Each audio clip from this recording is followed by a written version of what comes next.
Hello दोस्तों, मैं हूं दिलीप सिंह और आज हम बात कर रहे हैं भारत के एविएशन इंडस्ट्री के सबसे बड़े खिलाड़ी इंडिगो के। और क्या भारत में एक नया मोनोपोली ईरा शुरू हो चुका है? क्या सरकार को कदम उठाने चाहिए?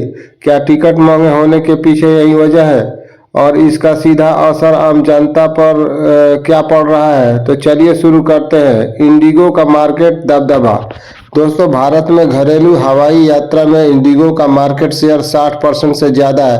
मतलब भारत में हर 10 में से 6 डोमेस्टिक फ्लायर इंडिगो की यात्रा करते हैं।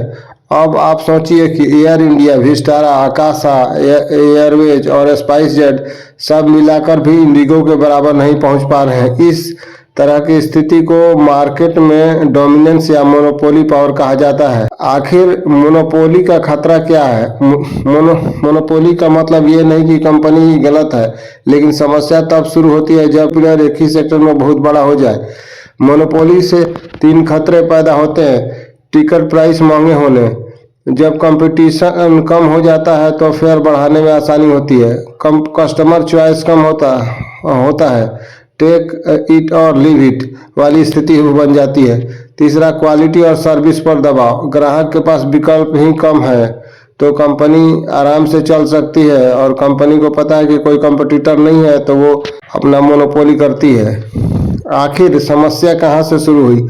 कई एयरलाइंस बंद हो गए। जेट एयरवेज, गो फर्स्ट और कुछ एयरलाइंस फाइनेंशियल प्रेशर में है। इंडिगो ने समय रहते फ्लीट और प्लानिंग मजबूत रखी है और ये लॉन्ग टर्म स्ट्रेटजी अब मोनोपोली जैसा डोमिनेंस दिख रही है। इंडिगो की पंक्चुअलिटी और सर्विस अच्छी है, इसमें कोई शक नहीं है, लेकिन बाजार में इतने बड़े शेयर के साथ चैलेंजेस भी आते हैं। सरकार क्या करे? अब बात आती है उस सबसे बड़े सवाल की कि क्या सरकार को इंटरवेंशन करना चाहिए, हस्तक्षेप करना चाहिए? अगर हाँ तो कैसे?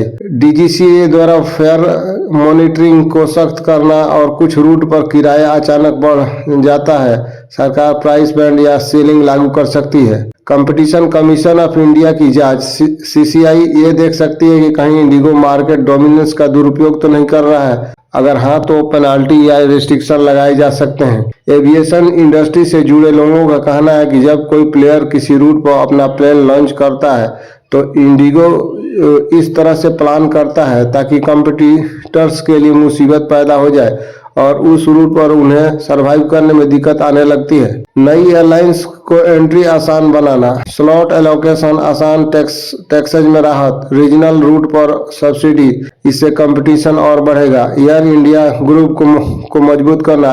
एयर इंडिया और विस्टारा का मर्जर पूरा होने के बाद बाजार में एक स्ट्रॉन्ग कंपटीटर आएगा। एयरपोर्ट स्लॉट का रिडिस्ट्रीब्यूशन।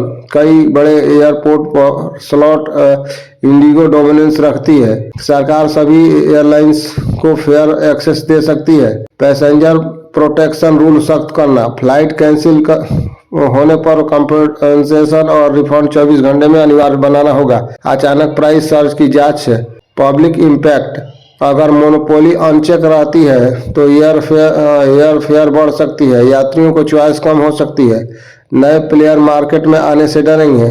इसका सीधा असर मिडिल क्लास ट्रेवलर पर पड़ सकता है। दोस्तों, आपको क्या लगता है? इंडिगो की डोमिनेंस अच्छी है, इफिशिएंट सर्विस की वजह से है, या सरकार को तुरंत कदम उठाना चाहिए ताकि कंपटीशन बना रहे? कमेंट करके अपना विचार जरूर लिखें। वीडियो उपयोगी लगे तो लाइक करें, शेयर करें और सब्सक्राइब करना भूलें। Thanks for watching.